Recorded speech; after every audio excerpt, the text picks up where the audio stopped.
ఇది కేవలం సమాచారంగా మాత్రమే భావించండి. వైద్య నిపుణులను సంప్రదించండి.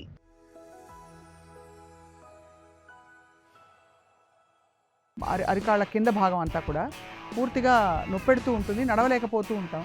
అసలు నడవలేకపోతున్నాను, ఒక్క స్టెప్ కూడా ముందుకు వేయలేకపోతున్నాను అని అంటారు. అవును. సో ఏ న్యూట్రియంట్స్ మిస్సింగ్ అయితే మనకి ఇవి ఎక్కువ అవుతాయి? బ్లడ్లో కాల్షియం ఉంటుంది. ఈ కాల్షియం ఏమవుతుందంటే చిన్న చిన్న మైక్రో నట్స్ తీసుకోమని చాలా మంది చెప్తారు. Anti oxidant and collagen building foods తీసుకోమని చెప్తారు, ఈవెన్ ఫర్ జనరల్ హెల్త్. 6 వారాల దాకా, 6 నుంచి 8 వారాల దాకా అకార్డింగ్ టు యువర్ ఏజ్.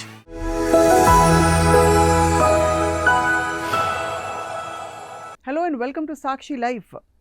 మన ఎముకల కండరాల వ్యవస్థ ఏదైతే ఉందో అది కంప్లీట్గా మన ఓవరాల్ క్వాలిటీ ఆఫ్ లైఫ్ని దాదాపు నిర్దేశిస్తుంది చెప్పాలి.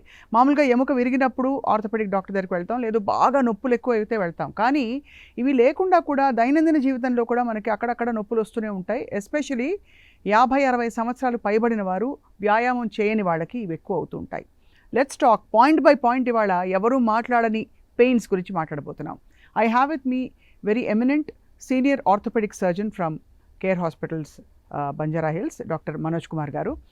వారు ఇన్ఫ్యాక్ట్ చాలామంది ప్రముఖులకి ఎవరు ఇవ్వని సొల్యూషన్స్ ఇచ్చి వారు నడిచేలా కూడా చేశారు. అంటే వీల్ చైర్ మీద ఉన్న వాళ్ళకి కూడా సర్జరీ చేసి నయం చేసిన వైద్యులు. వారితో మాట్లాడబోతున్నాం. సార్ నమస్కారం, thank you so much for coming to Sakshi life. మామూలుగా let start with pain sir. ఇప్పుడు లేవంగానే హీల్ పెయిన్ అంటాం మనం. అంటే ఎక్కడ వెనకాల అరికాళ్ళ కింద భాగం అంతా కూడా పూర్తిగా నొప్పెడుతూ ఉంటుంది, నడవలేకపోతూ ఉంటాం. కానీ పట్టించుకోకుండా దాన్ని అలా మనం తగ్గిపోతుందిలే అనుకుంటాం. అసలు ఏంటి సార్ ఆ పెయిన్? ఇది ఎక్కువ మందిలో, అంటే హీల్ పెయిన్ అనేది చాలా ఎక్కువ మందిలో ఫీమేల్స్లో చూస్తుంటామండి యూజువల్గా. బికాస్ వాళ్ళ రెగ్యులర్ మెనోపాసెస్ కావచ్చు, లేదంటే ఈ మెన్సెస్ టైంలో సైకిల్స్ కావచ్చు. సో బాడీలో ఉన్న మైక్రో న్యూట్రిషన్స్ అనేటివి తగ్గి యాక్చువల్గా టిష్యూస్ అనేటివి టైట్ అవుతాయి. సో ఇక్కడ నుంచి అసలు స్టార్ట్ అవుతుంది. ఇది ప్రతి మనిషిలోని ఇలానే యాక్చువల్గా స్టార్ట్ అవుతుంది. దీనికి గల కారణం ఏంటంటే కింద అరికాల్లో ఉన్న ప్లాంటార్ ఫేషియా అని అంటారు. సో అరికాల ఆర్చ్ ఇలా ఉండాలి యాక్చువల్గా. కొంతమందికి ఆర్చ్ ఫ్లాట్గా ఉందనుకోండి. ఈ ఫ్లాట్గా ఉన్నప్పుడు ఈ టిష్యూ ఏదైతే ఉంటుందో ఎక్కువ రాపిడి జరగడం జరుగుతుంది నడిచేటప్పుడు. ఇదంతా పొద్దున చేసినంతసేపు బాగుంటుంది, కానీ ఈ ఆర్చ్ ఎప్పుడైతే మనం పొద్దున లేచి మళ్ళీ ఫస్ట్ అడుగు పెట్టగానే, మొట్టమొదటి అడుగు మనం నిద్ర లేచిన తర్వాత మొట్టమొదటి అడుగు పెట్టగానే ఆ అరికాల్లో నొప్పి అసలు చాలా ఎక్కువగా ఉంటే చాలామంది నా కళ్ళలో నీళ్ళు వస్తున్నాయి డాక్టర్ గారు, అసలు నడవలేకపోతున్నాను, ఒక్క స్టెప్ కూడా ముందుకు వేయలేకపోతున్నాను అని అంటుంటారు. సో దీనికి కారణం ఏంటంటే ఈ అరికాల్లో నొప్పి అనమాట. ఏమవుతుంది ఆ టైంలో ఏం జరుగుతుందంటే ఈ ప్లాంటార్ ఫేషియా అనేది మన ఎంటైర్ బాడీ యొక్క వెయిట్ ఆ లెగ్ మీద పెట్టడంతో అది ప్లాంటార్ ఫేషియా అనేది చిరుగుతుంది. ఇది చిరిగిన తర్వాత దీంట్లో వచ్చే నొప్పి చాలా ఎక్స్క్రూషియేటింగ్ పెయిన్గా ఉంటుంది. ఎందుకంటే నరాలు కండరాలు అన్నీ అటాచ్డ్గా ఉంటాయి కాబట్టి ఆ ఫేషియాకి అది ఎప్పుడైతే చిరుగుతుందో దాని మీద ఎక్కువ ఇంపాక్ట్ జరుగుతుంది. ఎందుకంటే మనం కంప్లీట్ వెయిట్ దాని మీద పెడుతున్నాం కాబట్టి లేచినప్పుడు. సో ఇది ఇలా జరిగి నొప్పి స్టార్ట్ అవ్వడం జరుగుతుంది చాలామందికి. సో ఈ న్యూట్రిషన్స్ తీసుకోవడం వల్ల కూడా ఎక్కువగా ఈ అరికాల నొప్పి అనేది ఎక్కువ మందిలో చూస్తుంటాం. ఏ న్యూట్రియంట్స్ మిస్సింగ్ అయితే మనకి ఎక్కువ అవుతాయి? యూజువల్గా ఏంటంటే కొలాజన్స్ అండి. యూజువల్గా ఈ మేకింగ్ ఆఫ్ యువర్ బాడీలో టిష్యూస్ కానీ, లేదంటే ఈ ఫేషియాస్ కానీ, లేదంటే ఈ టెండన్స్ కానీ, ఇవి కొలాజన్స్ అనేవి తక్కువ. అంటే ఇవన్నీ కూడా మామూలుగా జనరల్గా తీసుకునే అన్నిట్లోనూ కొంత భాగాన్ని తీసుకొని దాంట్లో కొలాజన్స్ అనేది ఏర్పడి కాళ్ళలోకి మనకి కాళ్ళలోనే కాదు బాడీలో ప్రతి భాగానికి అవసరం ఉంటుంది. ఇది బరువు పెట్టే భాగం కాబట్టి, అంటే మన ఎంటైర్ బరువు అనేది 2 కాళ్ళ మీద నడిచే జీవుల్లో ఇప్పుడు ఇది ఉంది కాబట్టి 50% to 100% మనం లేచినప్పుడు ఒక్క అడుగు, ఫస్ట్ అడుగు ఏ కాలైతే పెడుతున్నామో ఆ కాళ్ళ మీద ఎక్కువ ఇంపాక్ట్ అనేది జరుగుతుంది. 100% వెయిట్ దాని మీద పడడం జరుగుతుంది. 100% వెయిట్ దాని మీద పడినప్పుడు ఆ ఇంపాక్ట్ దాని మీద ఎక్కువ ఉండటంతో చిరగడం జరుగుతుంది. అది చిరిగిన తర్వాత చాలామంది 10 సెకండ్ల తర్వాత మళ్ళీ ఫ్రీ అయిపోవడం జరుగుతుంది. మళ్ళీ 10 అడుగులు వేయగానే చాలా ఫ్రీగా ఉంది డాక్టర్ గారు, కానీ మళ్ళీ ఎక్కడైనా కూర్చొని లేచానంటే మళ్ళీ అదే స్టార్ట్ అవుతుందని అంటారు. సో దీన్ని ఇనిషియల్గా మేము ఫస్ట్ ఎక్స్రేస్తో చూసినప్పుడు ఇది రిపీటెడ్గా ఉంటుంది. రిపీటెడ్గా జరిగి ఉన్నప్పుడు ఎక్స్రేస్ తీసి చూస్తే క్యాల్సిఫికేషన్ ఫామ్ అయి ఉంటుంది. క్యాల్సిఫికేషన్ అంటే బ్లడ్లో కాల్షియం ఉంటుంది. ఈ కాల్షియం ఏమవుతుందంటే చిన్న చిన్న మైక్రో టియర్స్ అయినప్పుడు మైక్రో బ్లీడ్ అవుతూ ఉంటుంది. ఈ బ్లడ్లో ఉన్న కాల్షియం అక్కడ ఫామ్ అవుతూ అంటే ఒక మీరు దీన్ని ఎలా గమనించవచ్చు అంటే, మీరు ఎక్స్రే తీసినప్పుడు మీకు కూడా గమనించి చూడొచ్చు. యాక్చువల్గా ఒక వాటర్ డ్రాప్ పడుతూ ఉందనుకోండి, సాల్ట్ వాటర్ డ్రాప్ పడుతుంది అనుకోండి, ఒక హిల్ లాగా సాల్ట్ డ్రాప్స్, ఒక హిల్ లాగా సాల్ట్ ఫామ్ అయినట్టుగా ఒక హిల్ ఫామ్. అలా ఇక్కడ ఇక్కడ చిరుగుతున్నప్పుడు కొద్దీ ఈ కాల్షియం డ్రాప్స్ పడుతున్నట్టుగా ఒక హిల్ లాగా ఫామ్ అయ్యి ఒక చిన్న షార్ప్ ఎడ్జ్ లాగా ఒక చిన్న బోన్ పెరిగింది అని అంటుంటారు, కండ పెరిగింది అని అంటారు కింద అవును. అరికాల్లో. అవును. సో ఇలా చెప్తూ ఉంటారు. సో దీన్ని ఇనిషియల్గా మనం గమనించినప్పుడే దానికి arch supported chappals, arch supported shoes, అంటే జనరల్గా మీకు దొరికే ఆర్చ్ సపోర్టెడ్ కాకుండా మనం తీసుకునే ఆర్చ్ సపోర్ట్ ఎలా ఉండాలంటే మన ఆర్చ్కి తగ్గట్టుగా, అంటే మన ఆర్చ్ యాక్చువల్గా 8 mm ఉండొచ్చు, 9 mm ఉండొచ్చు, లేదా 10, 11 ఉండొచ్చు. మీ ఆర్చ్ ఎంత ఉందో దానికి తగ్గట్టుగా చెప్పల్స్ తయారు చేసుకుని దాన్ని వేసుకోవడం జరుగుతుంది. ఇది ఈ ఆర్చ్ సపోర్టెడ్ తగ్గట్టుగా వేసుకోవటం వల్ల పొద్దున ఫస్ట్ అడుగు పెట్టేటప్పుడు ఆ ఆర్చ్ మళ్ళీ తెగకుండా ఆపడం జరుగుతుంది. కానీ ఆల్రెడీ తెగుంది సార్ డాక్టర్ గారు, నాకు చాలా నొప్పిగా ఉంది అని అంటే వాళ్ళకేంటంటే ఫస్ట్ స్టెప్ అనేది టెన్నిస్ బాల్ మీద పెడతాం. యూజువల్గా టెన్నిస్ బాల్ మీద పెట్టమంటాం. టెన్నిస్ బాల్ అనేది ఎందుకు తీసుకున్నానంటే, అంటే చాలా రకాల రోలింగ్ థింగ్స్ తీసుకోవచ్చు. చాలామంది బాటిల్స్లో, ఐస్ బాటిల్స్లో, వాటర్ బాటిల్స్ మీద పెట్టి రోల్ చేస్తున్నానంటారు. కానీ దానికన్నా కూడా పిన్ పాయింటెడ్గా బాల్లో ఏంటంటే పాయింటెడ్ ఎడ్జెస్ ఉంటాయి. ఈ పాయింటెడ్ ఎడ్జ్ వల్ల మనకి కరెక్ట్గా ఎక్కడైతే హీల్ అవ్వాలో, ఎక్కడైతే స్ట్రెచ్ అవ్వాలో ఆ పాయింట్ ఎడ్జ్ కరెక్ట్గా స్ట్రెచ్ అవుతుందనే ఉద్దేశంతో టెన్నిస్ బాల్ అనేది తీసుకున్నాను నేను. సో ఈ టెన్నిస్ బాల్ వల్ల కరెక్ట్గా మీరు దాన్ని కింద అరికాల దగ్గర నుంచి ఈ ఆర్చ్ ఎక్కడైతే ముందుకుందో ఆ ఆర్చ్కి తగ్గట్టుగా దాన్ని మూమెంట్ చేయటం వల్ల యాక్చువల్గా ఆ ఫేషియా అనేది స్ట్రెచ్ అవుతుంది. రైట్. సో ఇనిషియల్గా మీరు పెట్టే మొత్తం బరువుని 20-30%లోకి తగ్గించేసేసరికి పెయిన్ ఎక్కువ లేకుండా స్ట్రెచ్ చేయడం జరుగుతుంది. దాని తర్వాత మీరు ఈ ఆర్చ్ సపోర్టెడ్ చెప్పల్స్లోకి వేసుకోవటం వల్ల ఈ ఆర్చ్ అలాగో సపోర్ట్ అయి ఉంటుంది, దాని మీద పడే ఇంపాక్ట్ తగ్గి హీలింగ్ అనేది స్టార్ట్ అవుతుంది. ఓహో, సో ద హీలింగ్ ఆటోమేటిక్గా అవుతుందండి. హీలింగ్ అవుతుందండి. యూజువల్గా ఏంటంటే వాళ్ళు తీసుకునే న్యూట్రిషన్ కూడా పెంచాలి యాక్చువల్గా. సో వాళ్ళు తీసుకుంటున్న దాంట్లో నట్స్ కానీ, లేదంటే ఈ కొలాజన్స్ ఉండేటివి కానీ, ఫైబర్ ఉండేటివి కానీ పెంచగలిగితే నిజంగా అబ్జర్వ్ అవుతాయా సార్ అవన్నీ? ఖచ్చితంగా అవుతాయండి. సర్క్యులేషన్ అక్కడ తీసుకోవాలో అని అనిపిస్తుంది. అంటే నట్స్ తీసుకోమని చాలా మంది చెప్తారు, anti oxidant and collagen building foods తీసుకోమని చెప్తారు, ఈవెన్ ఫర్ జనరల్ హెల్త్. ఎంత తీసుకుంటే అది నిజంగా అబ్జర్వ్ అవుతుంది? దాని ఎఫెక్ట్ తెలియాలంటే ఎంతకాలం పాటు మనం రెగ్యులర్గా తీసుకుని ట్రై చేయాలి dietary changes? Any tissue injury అండి, ఒక టెండన్ ఇంజురీ కానీ, టిష్యూ ఇంజురీ కానీ, బోన్ ఇంజురీ కానీ 6 వారాల దాకా, 6 నుంచి 8 వారాల దాకా అకార్డింగ్ టు యువర్ ఏజ్, మీ ఏజ్ని బట్టి అబ్జార్ప్షన్ ఉంటుంది. మీరు ఒకవేళ 20 లోపల ఉండేవాళ్ళు అయితే ఒక టైప్ ఆఫ్ అబ్జార్ప్షన్ ఉంటుంది, చాలా ఫాస్ట్గా ఉంటుంది, 4 వారాల్లోనే డిఫరెన్స్ కనపడుతుంది. ఒకవేళ మోర్ దాన్ 40 to 60 ఉన్నారనుకోండి, ఆ వాళ్ళకి యాక్చువల్గా కొంచెం 6 నుంచి 8 వారాల దాకా తీసుకోవాలి. రైట్.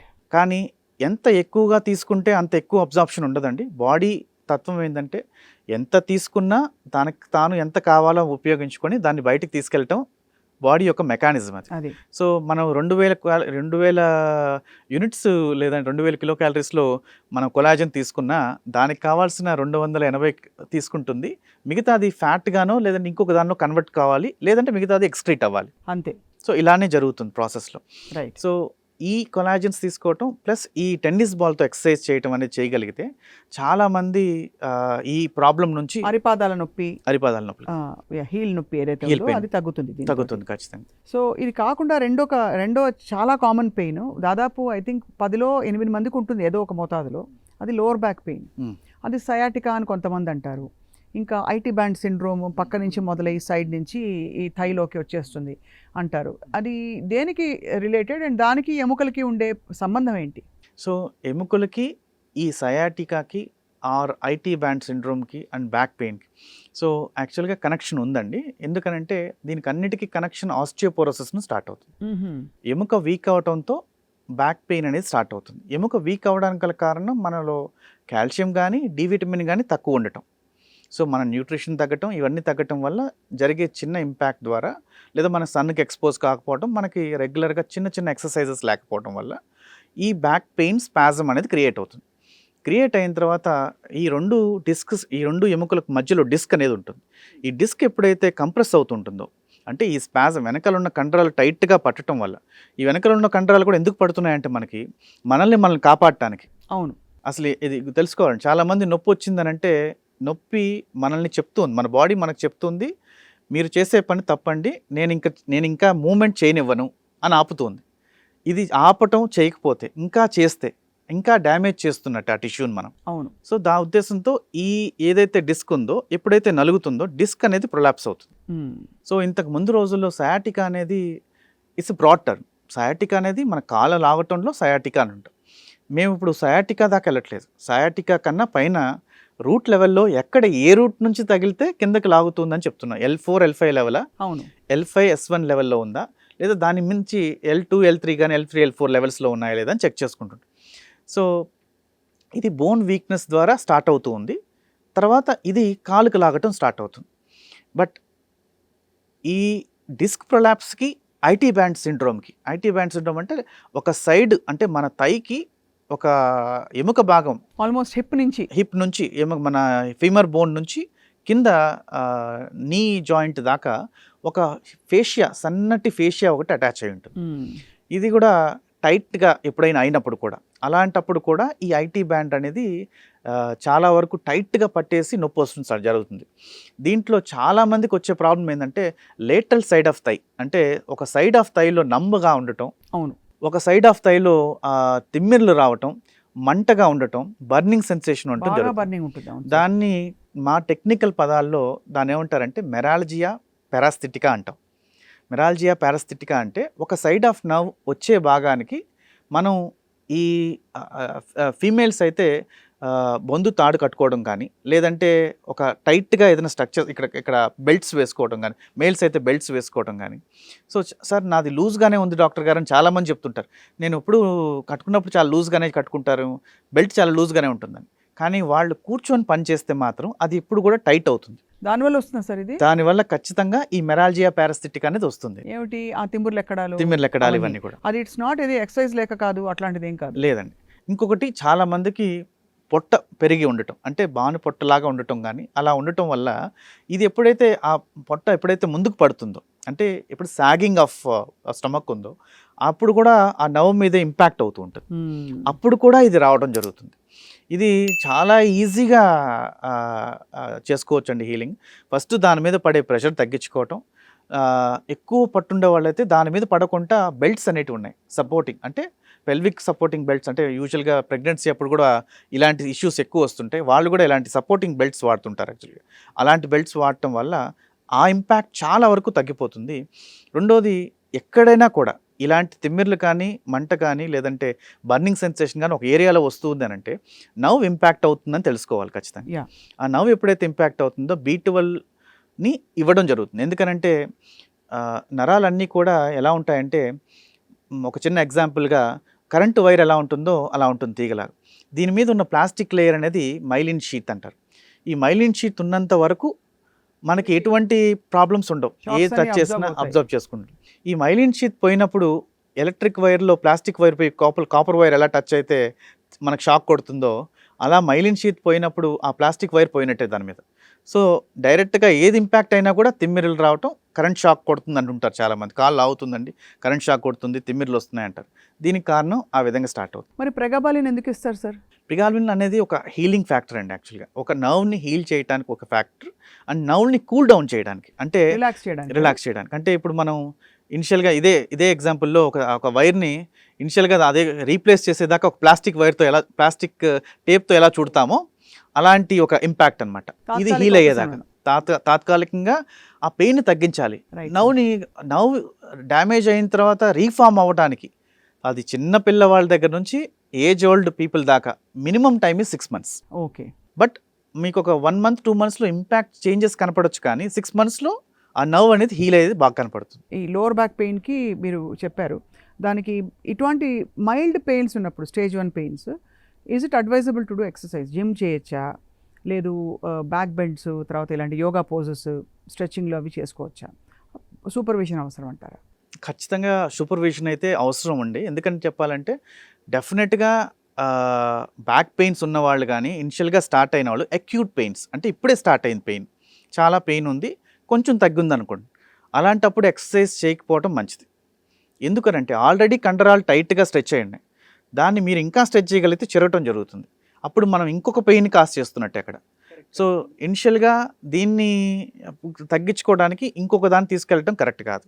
సో ఇనిషియల్గా ఏం చేస్తారంటే జెల్స్ కానీ, స్ప్రేస్ కానీ, దీంట్లో ఏముంటాయంటే మిథైల్ సాలిసిలేట్ అనే ఒక ఇది ఉంటుంది, డ్రగ్ ఉంటుంది. సో అదేం చేస్తుందంటే కండరాలని రిలాక్స్ చేస్తుంది, రిలాక్స్ చేసుకోవటానికి జరిగేటట్టుగా దాన్ని ఇంపాక్ట్ చేస్తుంది. యూజువల్గా ఏదైనా ఒక చిన్న మోకాలు దెబ్బ తగిలింది అనుకున్నాం, అక్కడ కాల్ చాపటానికి మొడవటానికి కూడా చాలా ఇబ్బంది పడతారు. ఈ ఇబ్బంది పడడానికి గల కారణం ఏంటంటే ఫస్ట్ టైట్గా మజిల్స్ పట్టేయటం. సో దాన్ని మనం స్ప్రే చేశారనుకోండి, ఈ మిథైల్ సాలిసిలేట్ అనేది కండరాలని రిలాక్స్ చేయడం వల్ల మీరు మూవ్మెంట్ చేయగలరు, కానీ ఇంపాక్ట్ అక్కడున్న ప్రాబ్లం తగ్గించట్లేదు. సో ఇప్పుడు కూడా అంతే, ఇప్పుడు అక్కడ ప్రాబ్లమ్ని తగ్గించుకుంటే ఎక్సర్సైజెస్లో కానీ యోగా పోస్చర్స్ కానీ ఇవి చేయటం వల్ల వాళ్ళు again they are landing into the same hospitals మళ్ళీ ల్యాండ్ అవుతున్నారు యాక్చువల్గా. ఇప్పుడు నేను చూస్తున్న వాళ్ళలో ఎక్కువ మంది ఈ జిమ్ జాయిన్ అయ్యేవాళ్ళు, ఎవరైతే జిమ్ జాయిన్ అయ్యి ఒక 40,000 50,000 కట్టేసి ఇప్పుడే స్టార్ట్ చేద్దామని వెళ్తారో, be slow first initial days. మీరు కట్టిన ఒక 6 నెలల దాకా చిన్న చిన్న ఎక్సర్సైజెస్ స్టార్ట్ చేయండి, రెగ్యులర్గా వెళ్ళటం స్టార్ట్ చేయండి, అండ్ లైక్ తక్కువ టైం చేయడం స్టార్ట్ చేయండి, తక్కువ వెయిట్స్తో స్టార్ట్ చేయండి, డిసిప్లైన్డ్గా రోజు వెళ్ళటం స్టార్ట్ చేయండి. సో దీన్ని చేయగలిగితే వాళ్ళు దాని మీద ఇంపాక్ట్స్ కానీ బోన్ ఇంప్రూవ్మెంట్స్ కానీ చేసుకోలేరు. ఇప్పుడు ఏమవుతుందంటే జిమ్స్కి వెళ్ళి ఈ ఇంపాక్ట్స్ ఎక్సర్సైజెస్లో ఏమవుతున్నారంటే ఈ బెండ్ చేయడంలో కానీ ఫార్వర్డ్ బెండింగ్స్లో కానీ దీంట్లో కానీ అతనికి డిస్క్ ఉందా లేదో తెలియట్లేదు, ఆస్టియోపోరోసిస్ ఉందో తెలియట్లేదు, అతనికి బోన్స్ ఇంపాక్ట్ ప్రాబ్లమ్స్ ఉన్నాయో లేదో తెలియట్లేదు. అందరినీ ఒకేసారి కూర్చోబెట్టి చేయటం అనేది కరెక్ట్ కాదు. లైఫ్ స్టైల్ రిలేటెడ్ ఈ మైల్డ్ డిజార్డర్స్కి, ఏజింగ్ రిలేటెడ్ న్యాచురల్ డీజనరేటివ్ డిజార్డర్స్కి, ఇంజరీ రిలేటెడ్ డిజార్డర్స్కి డిఫరెన్స్ చెప్పలేకపోవడం వల్ల ఇది అదై ఉంటుందని చాలా వరకు పొడిగించి డాక్టర్ని సంప్రదించట్లేదు, ఏదో పెయిన్ కిల్లర్ వేసుకుంటూ నడిచిపోతుంది కదా అని చెప్పి. That's what I feel is happening sir. Sir ఇప్పుడు ఇంకొక చాలా వెరీ పర్టినెంట్ క్వశ్చన్, ఈ సీజన్కి ఎస్పెషలీ చికెన్ గున్యా బాగా పెరిగింది, చాలామంది కేసెస్ వస్తున్నాయి. చికెన్ గున్యా తర్వాత అసలు జాయింట్ పెయిన్స్, బోన్ పెయిన్స్ అంత సివియర్గా ఎందుకు వస్తాయి sir? So many people will ask the same. So ఇట్లా రెగ్యులర్గా నేను చూస్తుంటాను, చికెన్ గునియా పేరే చికెన్ గునియా, దాని పేరు ఎలా పెట్టారనేది different question. But this joint pains యూజువల్గా ఏంటంటే జాయింట్స్లో కావాల్సిన న్యూట్రిషన్ యూజువల్గా ఫీవర్స్తో ఏమవుతాయి చూద్దాం. సో ఫీవర్ వచ్చినప్పుడు ఈ చికెన్ గునియా కాకపోయినా మామూలు ఫీవర్ వచ్చినా కూడా మనిషి లేవలేని పరిస్థితి, కదలలేని పరిస్థితి, బాగా ముడుచుకొని పడుకోవాలనిపిస్తుంది, చలిగా ఉంటుంది, అండ్ జాయింట్ చాపినా ముడిచినా కూడా పెయిన్స్ లేట్గా రావడం జరుగుతుంది. ఇవి మినరల్స్ అంటే ఈ సోడియం కానీ పొటాషియం కానీ కాల్షియం కానీ ఈ మినరల్స్ అనేటివి బయటికి వెళ్ళిపోవడం జరుగుతుంది ఎక్కువగా. అందుకనే చాలామందికి ఎలక్ట్రాల్ కానీ ఇలాంటివి కానీ ఆ టైంలో తాగిస్తుంటారు యాక్చువల్గా ఈ ఎలక్ట్రాల్ బ్యాలెన్స్ చేయడానికి యాక్చువల్గా. సో ఈ యొక్క న్యూట్రిషన్ తగ్గిపోవటం వల్ల వీళ్ళకి జాయింట్ పెయిన్స్ అనేటివి ఎక్కువ వస్తుంటాయి. వీళ్ళల్లో డి విటమిన్ తక్కువగా ఉంటుంది. మేజర్గా ఫీవర్ వచ్చిన వాళ్ళలో డి విటమిన్ కానీ ఈ మైక్రో న్యూట్రిషన్స్ కానీ తక్కువ ఉండటం వల్ల ఈ జాయింట్స్లో ఎప్పుడైతే ఈ మైక్రో న్యూట్రిషన్ తగ్గి బోన్స్ వీక్ అవటం వల్ల ఈ పెయిన్స్ అనేవి స్టార్ట్ అవుతాయి. అండ్ ఫీవర్స్ రావటం వల్ల జాయింట్లో ఉన్న సైనోవిల్ ఫ్లూయిడ్, అంటే మీరు synovial fluid is the food far any joint. Joints అన్నిటికీ ఒక ఫుడ్ ఏంటంటే దానికి మిగతా ఆర్గాన్స్ లాగా రక్త సరఫరా ఉండి ప్రతిరోజు రక్తంలో న్యూట్రిషన్ కానీ అందించడం కానీ జరగదు. జాయింట్స్ అన్నిటికీ కూడా synovial fluid is the food. Synovial fluid అనేది రావటం వల్లే ఆ జాయింట్స్ అనేవి సర్వైవ్ అవుతుంటాయి, రావడం అంటే మూమెంట్స్ కానీ దీనికి కానీ. సో అలాంటి జాయింట్స్లో ఉన్న సైనోవిల్ ఫ్లూయిడ్ డ్రై అయిపోతుంది ఈ ఫీవర్లో. సో ఈ డ్రై అయిపోవటం వల్ల జాయింట్ పెయిన్స్ అనేటివి చాలా ఎక్కువ ఇంపాక్ట్ ఉంటాయి. యూజువల్గా వచ్చిన తర్వాత పెయిన్ని తగ్గించడానికి మేము ఇనిషియల్గా పెయిన్ కిల్లర్స్ ఇవ్వటమో లేదంటే ఒక 5 days 6 daysకి, బట్ దాని తర్వాత న్యూట్రిషన్ ఇవ్వడం జరుగుతుంది. బోన్ ఇంప్రూవ్ కావడానికి కానీ సైనోవియం ఇంప్రూవ్ కావడానికి కానీ ఈ సైనోవైటిస్ అంటే సైనోవియం ఇన్ఫ్లమేషన్స్ని తగ్గించడానికి కానీ దానికి న్యూట్రిషన్ ఇవ్వడం జరుగుతుంది. దానివల్ల కొంత వాళ్ళు మళ్ళీ రీగైన్ ఏముంటాయి సార్ న్యూట్రిషన్లు అంటే? మామూలుగా నేను విన్నది మటన్ సూప్ అంటారు మామూలుగా, తినని వాళ్ళకి మరి వేరే ఏమైనా ఆప్షన్స్ వెతుక్కోవాలి. మటన్ సూప్ కావచ్చు, లేదంటే ఇంకా ఫ్రూట్స్ కావచ్చు, లేదంటే మిగతా ఐటమ్స్ కాల్షియమ్స్లో కావచ్చు, మిగతా దాంట్లో కావచ్చు, ప్రతి దాంట్లో న్యూట్రిషన్స్ ఉంటాయి. అండ్ డోంట్ లైక్ అంటే నా ఉద్దేశం ఏంటంటే మటన్ సూప్ అని పెట్టుకోవడం వల్ల ఏంటంటే బోన్స్ తింటే బోన్ వస్తుంది, బ్రెయిన్ తింటే బ్రెయిన్ వస్తుంది. సైకలాజికల్ ఇది కదా సార్, బ్రెయిన్ తింటే బ్రెయిన్ వస్తుంది రాదు. సో ఏదైనా కూడా మన బ్లడ్ సర్క్యులేషన్కి వెళ్ళాల్సిందే, అక్కడ నుంచి మిసెల్కైమల్ సెల్స్ అంటే బోన్ మ్యారోకి వెళ్ళాల్సిందే. అక్కడ నుంచి పంపించే సెల్స్లో ఒక్కొక్క సెల్ దాన్ని హీలింగ్ ఫ్యాక్టర్స్కి, అక్కడ ఉన్న సెల్ దాంట్లో ఉన్న రీస్ట్రక్చర్ రీగ్రో అవటానికి చేసే ఇంపాక్ట్ జరుగుతుంది. రైట్. అలా కాకుండా నేను రెగ్యులర్గా బోన్ సూప్ తింటే బోన్ వస్తుంది, నేను రెగ్యులర్గా వాట్ యు కాల్ బ్రెయిన్ పేజా ఫ్రై తింటే అట్లా లేదండి. అట్లాంటప్పుడు వెజిటేరియన్స్కి అసలు ఏమీ రాకూడదు. అదే కరెక్ట్ సార్. అదే సో వెజిటేరియన్స్కి అసలు ఏం రాకూడదు. సో కాదండి, న్యూట్రిషన్స్లో ప్రతి దాంట్లోనూ కాల్షియం, మైక్రో మినరల్స్లో selenium, magnesium, calcium and many other micro minerals are there. So ఈ సెలీనియం కానీ మెగ్నీషియం కానీ ఈ micro minerals absorption to the bone పెరగటం వల్ల వాళ్ళ హీలింగ్ ఫ్యాక్టర్స్ అనేవి చాలా బాగా పెరుగుతాయి. ఫ్రాక్చర్ అయిన వాళ్ళకి కూడా అది వెజిటేరియన్ ఫ్రాక్చరా నాన్ వెజిటేరియన్ ఫ్రాక్చర్ అని ఉండదండి. అంతే కదా సో కాబట్టి ఫ్రాక్చర్ అయినప్పుడు హీలింగ్ ఫ్యాక్టర్స్లో వీళ్ళు తీసుకునే న్యూట్రిషన్ ఒకటి, ప్రోటీన్ వచ్చి అక్కడ హీల్ అవ్వటం జరుగుతూ ఉంటుంది. Over a period of time callus అనేది ఫామ్ అవుతుంది, అది రీగెయిన్ అయ్యి రీస్ట్రక్చర్ ఫామ్ అయ్యి మళ్ళీ హీల్ అవ్వడం జరుగుతుంది. వృద్ధులలో వచ్చే అనేక సమస్యలు. ఇటీవల మన పూర్వ ముఖ్యమంత్రి కేసీఆర్ గారు కూడా ఇంజరీ అయింది. ఆయన చాలా తొందరగా కోలుకున్నారు. మళ్ళీ ఎలక్షన్ ప్రచారంలో కూడా పాల్గొనడం చూసాం. ఆయనకు అయింది హిప్ సర్జరీ, ఆ విషయం అందరికీ తెలుసు సార్. సో అటువంటి కాంప్లెక్స్ కండిషన్స్లో ఇంత తొందరగా ఎలా కోలుకున్నారు కేసీఆర్ గారు? మీరు కూడా బహుశా one of the 20 member team. So మీరు అర్థం చేసుకోవచ్చు, కేసీఆర్ గారిది ఆయన decision making is more important యాక్చువల్గా. ఆయనకున్న కండిషన్స్ కావచ్చు, ఆయనకున్న లోపల ఉన్న ప్రాబ్లమ్స్ కావచ్చు, లేదా బ్లడ్ ఇన్వెస్టిగేషన్స్లో చాలా వరకు ఆయనకున్న హెల్త్ కండిషన్స్ కావచ్చు. సో ఫ్రాక్చర్ అయినప్పుడు దీన్ని రీస్ట్రక్చర్ చేసి దాన్ని ఫిక్స్ చేయాలా, అదే బోన్ ఆయనకు విరిగిన బోన్నే ఉంచి ఫిక్స్ చేయాలా, లేదా దీన్ని మార్చాలా, అక్కడున్న ఎముకను మార్చాలా, అంటే ఆ బోన్ బాల్ని తీసేసి మార్చాలా అని డెసిషన్ మేకింగ్ ఇంపార్టెంట్. అవును. సో ఆస్టియోపోరోసిస్ అంటే ఇది కేసీఆర్ గారికనే కాదు యాక్చువల్గా.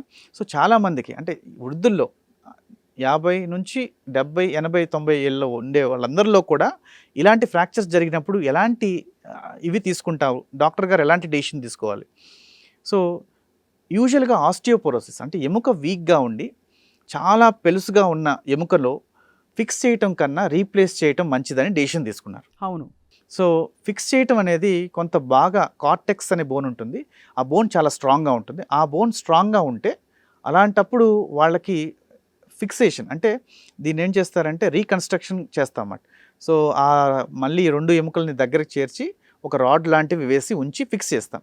ఇప్పుడు సెల్ఫ్ హీలింగ్ అంటే మనం ఇచ్చే న్యూట్రిషన్స్తో దీంట్లో కానీ బోన్ హీల్ అవ్వడం జరుగుతుంది.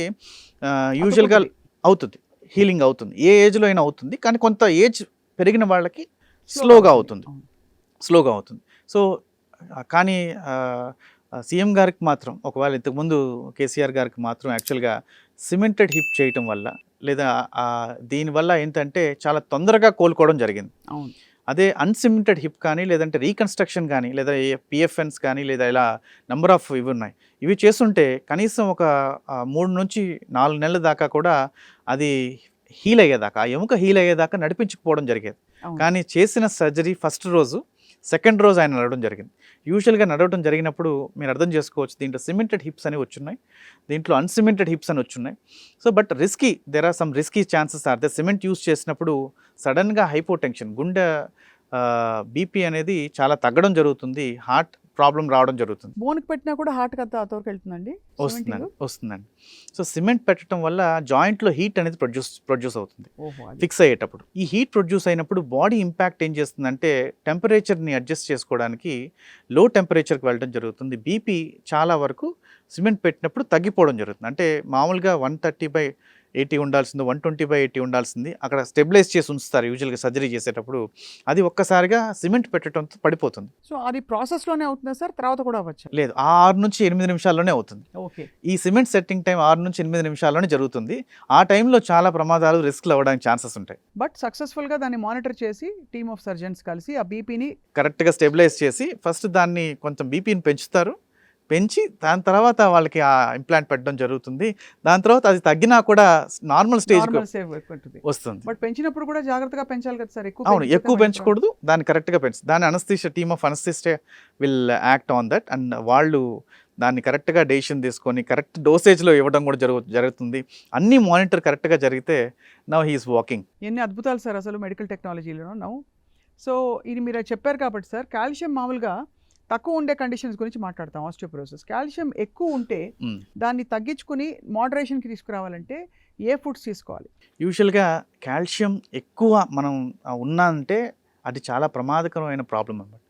ఎందుకంటే 10.6 కన్నా ఎక్కువగా ఉంటాం, కానీ మోర్ దాన్ 8 నుంచి 10 లోపల ఉండగలిగితే అది ఓకే. మోర్ దాన్ 10.6, 11 అలా ఉందంటే కార్డియాలజీ డాక్టర్స్ అందరూ కూడా దీన్ని ఖచ్చితంగా తగ్గించాలి, కాల్షియం ఫుడ్స్ అన్నిటినీ తగ్గించండి. ఫస్ట్ ఫుడ్స్లో ఏదైతే తీసేయాలి. పాలకూర కావచ్చు, ఏదైనా కావచ్చు, అన్నిటినీ తగ్గించండి అని చెప్తారు యాక్చువల్గా. And citrus fruits, more citrus fruits inside, అంటే విటమిన్ సి ఏదైనా ఎక్కువగా మన ఛానల్స్, సి విటమిన్స్ ఛానల్స్ ఎక్కువ ఇన్సైడ్ ఉన్నప్పుడు కాల్షియం ఛానల్స్ అనేది ఆ గ్రూప్లో ఆ కాండ్రియాలో కానీ ఆ మైటోకాండ్రియాలో కానీ దాంట్లో ఎక్కువగా ఉండకుండా బయటికి తీసుకెళ్ళడం జరుగుతుంది.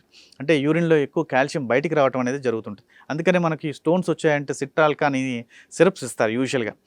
ఎందుకంటే ఈ కిడ్నీలో కూడా స్టోన్స్ ఫామ్ అయినప్పుడు ఈ కాల్షియం సిట్రేట్స్ క్రిస్టల్స్, ఒక గ్రూప్ ఆఫ్ క్రిస్టల్స్ని అది బాగా కనెక్ట్ చేసుకొని ఫామ్ అయ్యి ఒక చిన్న స్టోన్ లాగా ఫామ్ అవ్వడం జరుగుతుంది. సో ఆ ఫామ్ అయ్యే దాన్ని డెస్ట్రాయ్ చేయడానికి, అలా కొత్తగా ఫామ్ కాకుండా చూసుకోవడానికి, ఫామ్ అయిన దాన్ని స్మాల్ చేయడానికి ఈ సిరప్స్ వాడతాం యాక్చువల్గా. ఈ యూరాలజీ డాక్టర్స్ ఇవన్నీ వాడుతుంటారు యూజువల్గా. సో అలాంటప్పుడు ఇవి ఫ్రూట్స్ తీసుకోవటం కానీ, కాల్షియం డోసేజెస్ తక్కువ తీసుకోవడం కానీ చాలా ఇంపార్టెంట్. ఒకవేళ వాళ్ళ కాల్షియం లెవెల్స్ ఎక్కువగా ఉన్నాయంటే ఖచ్చితంగా ఫస్ట్ కలవాల్సిన డాక్టర్ కార్డియాలజిస్ట్, ఆర్థోపెడిషన్ కాదు. ఆ కాల్షియం ఎక్కువ ఉందంటే ఆర్థోపెడిషన్ కాదు, సో కార్డియాలజిస్ట్ని కలవాలి.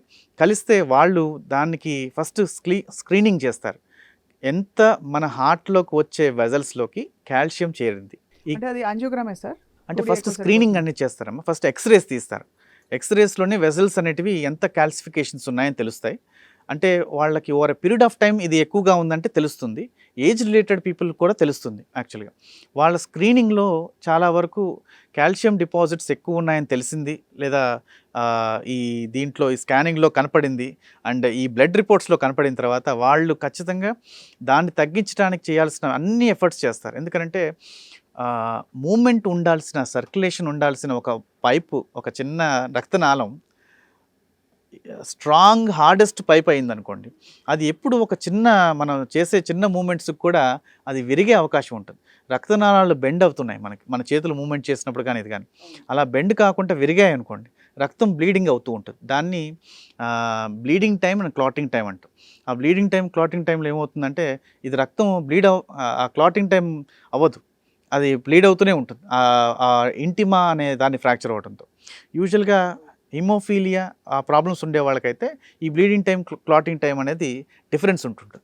వినడానికి సార్ అంటే ఇట్ ఈస్ క్వైట్ ఒక వార్నింగ్ లాగా అనిపిస్తుంది సార్. కాల్షియం ఎప్పటికప్పుడు చెక్ చేసుకోవడం ఒకసారి చూసుకుంటే సరిపోతుంది కదా సార్. యూజువల్గా చాలా మందికి కాల్షియం ఎక్కువగా ఉండటం చాలా రేర్ కండిషన్స్ యూజువల్గా. అంటే మనం 1,00,000 మందిలో తీసుకుంటే ఒక 10 మందికో ఎవరికో ఉంటుంది. వాళ్ళు చాలా స్పెషల్ కదా సార్. ఖచ్చితంగా స్పెషల్సే వాళ్ళు. సో వాళ్ళు ఖచ్చితంగా వాళ్ళ అబ్జార్ప్షన్స్ని, వాళ్ళ ట్రాక్స్ని 6 మంత్స్కి ఒకసారన్నా చెక్ చేసుకోవడం, కార్డియాలజిస్ట్ని చూపించుకోవడం, వాళ్ళు చెప్పిన ఫుడ్స్ని కరెక్ట్గా దాన్ని ఫాలో అవ్వడం చేయడం జరుగుతుంది. రైట్. అండ్ ఫైనలీ సార్, ఇటీవల కాలంలో ఒక సెలబ్రిటీ రైటర్ అమ్మగారు వీల్ చైర్లోనే ఉండి ఆవిడకి నీస్ కంప్లీట్గా డ్యామేజ్ అయిపోయి, ఇంజ్యూర్ అయిపోయి అక్యూట్ ఆస్టియోపోరోసిస్ ఉండింది. వారికి మీరు సర్జరీ చేసి ఒక 6 నెలల పాటు మానిటర్ చేసి నడిపించేలాగా చేశారు సార్. అంటే అది ఎలా సాధ్యమైంది? తర్వాత ఒకసారి ఆస్టియోపోరోసిస్ మొదలైపోయాక దాన్ని అరెస్ట్ చేస్తారా, రివర్స్ చేస్తారా, ఇంకేమైనా చేస్తారా? యాక్చువల్గా ఆ పర్టికులర్ కండిషన్స్లో ఏంటంటే ఆవిడ అరౌండ్ 78 ఇయర్స్, దాదాపు 80 ఇయర్స్ దాదాపు దగ్గరలో ఉన్న ఆవిడ యాక్చువల్గా. అండ్ ఆవిడకి సివియర్ అంటే బెడ్ రిడన్గా ఉంది, ప్లస్ మోకాళ్ళు అంటే ఈ వీల్ చైర్లో తీసుకురావాల్సి వస్తుంది, నడవలేని పరిస్థితి, ఒక్క అడుగు బాత్రూమ్కి వేయలేని పరిస్థితి. సో అలాంటప్పుడు మోకాళ్ళ సర్జరీలు చేయాలంటే ఏ డాక్టర్ అయినా, ఏ ఆర్థోపెడిక్ డాక్టర్ అయినా రిస్క్ తీసుకోరు. సో అలాంటి సమయంలో కొంత ఆవిడ ధైర్యం ఒకటి, నేను ఎంత రిస్క్ అయినా తీసుకుంటాను, ప్లస్ నేను ఎంతకాలమైనా వెయిట్ చేస్తాను, నా మోకాళ్ళు బాగుపడి నా పని నేను చేసుకోగలిగితే అనే దాంట్లో ఇది స్టార్ట్ చేయడం జరిగింది.